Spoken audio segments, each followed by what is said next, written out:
24 अक्टूबर 1945 दुनिया ने एक वादा किया था, अब तीसरी वर्ल्ड वॉर नहीं होगी। पर सवाल ये है, क्या यूनाइटेड नेशन सच में पीस का गार्जियन बना या सिर्फ एक discussion club? Hi everyone, welcome to GS world express. अगर आप मुझे रेगुलरली फॉलो करते हो तो आपने देखा होगा मैं अपना वीडियो छोटा रखता हूँ, क्योंकि I will focus on content, not on unnecessary information. Simply बोलो तो सीधी बात, नो बकवास। तो चलिए वीडियो को शुरू करते हैं। सोचो, दुनिया अभी अभी सेकेंड वर्ल्ड वॉर के खून और बर्बादी से निकली थी। 6 करोड़ से ज्यादा लोग मारे गए, शहर के शहर मैप से गायब हो गए। हमने क्या किया? कहानी शुरू होती है 1919 में, जब फर्स्ट वर्ल्ड वॉर की राख से लीग ऑफ नेशंस खड़ी हुई। दुनिया को लगा कि अब जंग सिर्फ हिस्ट्री बन चुकी है। कॉन्फ्रेंस हॉल्स में शांति की बातें हुई, पर ग्राउंड रियलिटी कंप्लीटली अलग थी। लीग के पास ना अपनी सेना थी, ना फैसले लागू करने की ताकत। अमेरिका का बाहर रहना और जर्मनी, इटली, जापान जैसे देशों का खुलेआम एग्रेशन, मंचूरिया से लेकर इथोपिया तक लीग सिर्फ देखती रही। 1930s के एंड तक ये साफ हो चुका था कि अगर दुनिया को सच में शांति चाहिए तो सिर्फ बातचीत नहीं, एक मजबूत और प्रैक्टिकल ग्लोबल ऑर्गेनाइजेशन चाहिए। सेकेंड वर्ल्ड वॉर के दौरान ही न्यू वर्ल्ड पीस का ब्लूप्रिंट लिखा जा रहा था। 1941 का अटलांटिक चार्टर एक प्रॉमिस था, दुनिया को फिर से जंग के अंधेरों में नहीं धकेलना। 1942 में 26 देशों ने डिक्लेरेशन बाय यूनाइटेड नेशंस पर साइन करके ये तय किया कि ये लड़ाई सिर्फ जंग जीतने के लिए नहीं, बल्कि शांति बचाने के लिए है। डम्बर्टन ऑक्स और याल्टा कॉन्फ्रेंस ने स्ट्रक्चर और पावर बैलेंस फिक्स किया, और जून 1945 में सैन फ्रांसिस्को में 50 देशों ने यूएन चार्टर को जन्म दिया। जब 24 अक्टूबर 1945 को चार्टर लागू हुआ, तब दुनिया ने लीग की गलतियों से सीखकर यूनाइटेड नेशंस के रूप में एक नया शांति का सफर शुरू किया। अब सवाल ये नहीं था कि यूएन बना या नहीं, सवाल था यूएन करेगा क्या। यूएन चार्टर के अकॉर्डिंग इस ऑर्गेनाइजेशन का कोर एम था दुनिया में पीस एंड सिक्योरिटी मेंटेन करना, नेशंस के बीच फ्रेंडली रिलेशंस बनाना और ह्यूमन राइट्स को प्रोटेक्ट करना। एक इंपॉर्टेंट प्रिंसिपल था सॉवरेनिटी, मतलब हर कंट्री अपनी बाउंड्री के अंदर सुप्रीम है, कोई जबरदस्ती इंटरफेयर नहीं करेगा। सुनने में परफेक्ट लगता है, लेकिन यही से यूएन का सबसे बड़ा कंट्राडिक्शन शुरू होता है। अब बात करते हैं यूएन के 6 मेन ऑर्गन्स की, जहां पावर पेपर पर लिखी होती है पर ग्राउंड पर अलग पॉलिटिक्स चलती है। सबसे पहले जनरल असेंबली, यहाँ दुनिया के सारे मेंबर कंट्रीज आते हैं। 1 कंट्री 1 वोट, यहाँ क्लाइमेट चेंज से लेकर वार तक सब डिस्कशन होता है। लेकिन एक कैच है, यहाँ के डिस्कशंस या डिसीजंस लीगली बाइंडिंग नहीं होते, मतलब दुनिया एग्री करे या इग्नोर करे, चॉइस उनकी है। फिर आता है असली power centre, UN security council. 15 members, जिसमें 5 permanent member USA, UK, France, Russia और चाइना। इनके पास होता है वेटो पावर, एक सिंगल वोट और पूरा यूएन एक्शन रुक जाता है। पीस का डिसीजन भी तभी होगा जब पावरफुल कंट्रीज चाहे। फिर आता है इकोसॉक, इकोनॉमिक एंड सोशल काउंसिल, जो इकोनॉमिक एंड सोशल इश्यूज देखता है, पॉवर्टी, एजुकेशन और development. International court of justice, dispute solve करता है लेकिन फोर्स नहीं कर सकता। सेक्रेटेरिएट, यूएन का एडमिनिस्ट्रेटिव इंजन है, जिसे सेक्रेटरी जनरल लीड करता है। अच्छा, आपके लिए एक सवाल है, क्या आप बता सकते हैं यूएन का पहला सेक्रेटरी जनरल कौन था? और 6th ऑर्गन था ट्रस्टीशिप काउंसिल, जिसका काम था डीकोलोनाइजेशन, जो आज प्रैक्टिकली इनएक्टिव है।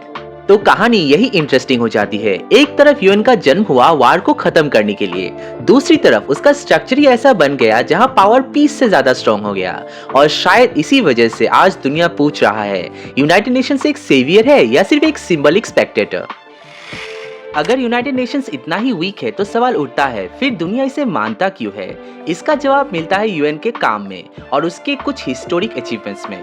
यूनाइटेड नेशन सिर्फ एक बिल्डिंग या मीटिंग हॉल नहीं है, ये एक ग्लोबल सिस्टम है जिसके थ्रू दुनिया के अलग अलग प्रॉब्लम्स हैंडल किए जाते हैं। इसी सिस्टम का एक स्ट्रॉन्ग पिलर है यूनाइटेड नेशंस के स्पेशलाइज्ड एजेंसीज। सोचो, जब दुनिया में कोई पेंडेमिक आता है तो सबसे पहले डाटा कौन कलेक्ट करता है? World Health organisation.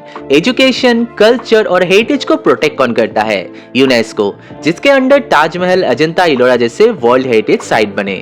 Global financial crisis आए तो IMF and world bank countries को स्टेबलाइज करने की कोशिश करते हैं। वर्कर्स के rights, minimum wages, child labour, ये सब इंटरनेशनल लेबर ऑर्गेनाइजेशन के एजेंडे में आता है। और जब बात बच्चों की हो, न्यूट्रिशन, वैक्सीनेशन और एजुकेशन, यूनिसेफ ग्राउंड लेवल पर काम करता है। ये एजेंसीज एक बात प्रूव करता है, यूएन सिर्फ वार और पीस का फोरम नहीं, बल्कि डेली ह्यूमन लाइफ को इंपैक्ट करने वाला ऑर्गेनाइजेशन है। अब बात करते हैं यूएन की इंपॉर्टेंस की। वर्ल्ड वॉर के बाद दुनिया एक परमानेंट ग्लोबल प्लेटफॉर्म चाहती थी जहां कंट्रीज लड़ने से पहले बात करे। यूएन ने वही रोल प्ले किया। चाहे छोटी कंट्री हो या सुपर पावर, यूएन एक कॉमन टेबल देता है। ह्यूमैनिटेरियन क्राइसिस हो, रिफ्यूजी प्रॉब्लम हो, नेचुरल डिजास्टर हो, यूएन कोऑर्डिनेशन के बिना ग्लोबल रेस्पॉन्स पॉसिबल ही नहीं होता। यूएन ने इंटरनेशनल लॉ को भी शेप दिया है। ह्यूमन राइट्स हो, रिफ्यूजी प्रॉब्लम हो या फिर वॉर क्राइम्स, सबके लिए ग्लोबल स्टैंडर्ड सेट हुए। इसीलिए यूएन को इग्नोर करना मुश्किल है, चाहे उसकी पावर लिमिटेड ही क्यों ना हो। और अब आते हैं यूएन के गोल्डन अचीवमेंट्स पर, जहां क्रिटिक्स भी थोड़ा चुप हो जाते हैं। सबसे बड़ा अचीवमेंट 1945 के बाद थर्ड वर्ल्ड वॉर नहीं हुआ। कोल्ड वॉर में दुनिया दो कैंप्स में बटी थी, लेकिन न्यूक्लियर वॉर अवॉइड हुई। इसमें यूएन डिप्लोमेसी का रोल था। एशिया और अफ्रीका के कई कंट्रीज को इंडिपेंडेंस मिली। डीकोलोनाइजेशन यूएन के सुपरविजन में हुआ। 1948 में आया universal declaration of human rights, जो आज भी ग्लोबल मॉरल रेफरेंस माना जाता है। यूएन के पीस कीपिंग मिशंस ने 70 से ज्यादा कंट्रीज में कॉन्फ्लिक्ट्स को फ्रीज किया, अगर सॉल्व नहीं भी किया। स्मॉल पॉक्स एडिकेशन, पोलियो एलिमिनेशन जैसे हेल्थ माइलस्टोन यूएन एजेंसीज के बिना पॉसिबल नहीं होते। और क्लाइमेट चेंज जैसे ग्लोबल थ्रेट पर पेरिस एग्रीमेंट जैसे फ्रेमवर्क्स भी यूएन के थ्रू ही आए। तो सच ये है, यूएन ने दुनिया को परफेक्ट नहीं बनाया, लेकिन बिना यूएन के दुनिया शायद और ज्यादा डेंजरस होती। और यही से कहानी नेक्स्ट लेवल पर जाती है, जब इतनी अचीवमेंट्स के बाद भी यूएन को टूथलेस क्यों कहा जाता है। यही से यूनाइटेड नेशंस के सबसे अनकंफर्टेबल रियलिटी सामने आती है। सच यह है कि यूनाइटेड नेशंस के पास अपनी खुद की आर्मी नहीं होती। जब वार होता है, यूएन सिर्फ अपील कर सकता है, कंडेम कर सकता है। फोर्स यूज करने के लिए उसे मेंबर स्टेट्स पर डिपेंड रहना पड़ता है। और जब पावरफुल कंट्रीज इन्वॉल्व हो जाए तो यूएन प्रैक्टिकली हेल्पलेस हो जाता है। सबसे बड़ा प्रॉब्लम है वेटो पावर। सिक्योरिटी काउंसिल का एक परमानेंट मेंबर अगर नो बोल दे तो पूरा वर्ल्ड यस बोल के भी कुछ नहीं कर सकता। यानी पीस तब भी पॉसिबल है जब पावर उसे अलाउ करे। इसी वजह से यूएन की रिजोल्यूशंस अक्सर पेपर पर स्ट्रॉन्ग और ग्राउंड पर वीक होते हैं। इंटरनेशनल लॉ एग्जिस्ट करता है, लेकिन उसके एनफोर्समेंट सिलेक्टिव है।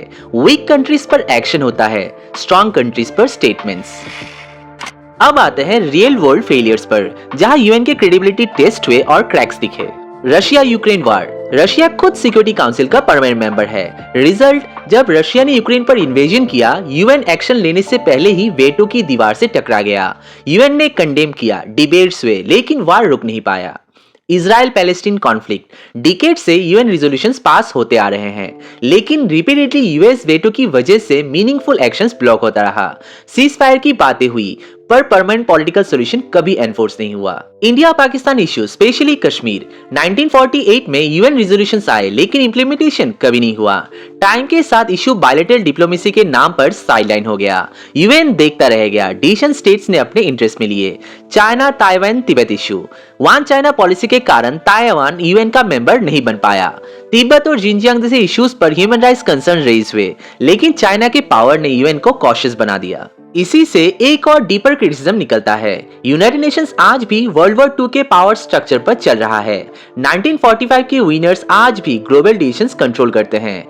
इंडिया, जो दुनिया का largest democracy, highest population, Africa, Latin America, south Asia सब रिप्रेजेंट तो होते हैं, लेकिन डिसीजन मेकिंग पावर उनके पास नहीं होता। इसलिए क्रिटिक्स कहते हैं यूएन एक मॉरल वॉइस है, पर कोई पावर के बिना। प्रिंसिपल स्ट्रॉन्ग है, पर पॉलिटिक्स उससे ज्यादा स्ट्रॉन्ग है। और यही पर वीडियो का सबसे अनकंफर्टेबल सवाल खड़ा होता है, क्या यूनाइटेड नेशन सच में ग्लोबल पीसकीपर है, या फिर बस एक ऐसा ऑर्गेनाइजेशन जो पावरफुल नेशंस के इंटरेस्ट को लीगल और रेस्पेक्टेबल बना देता है।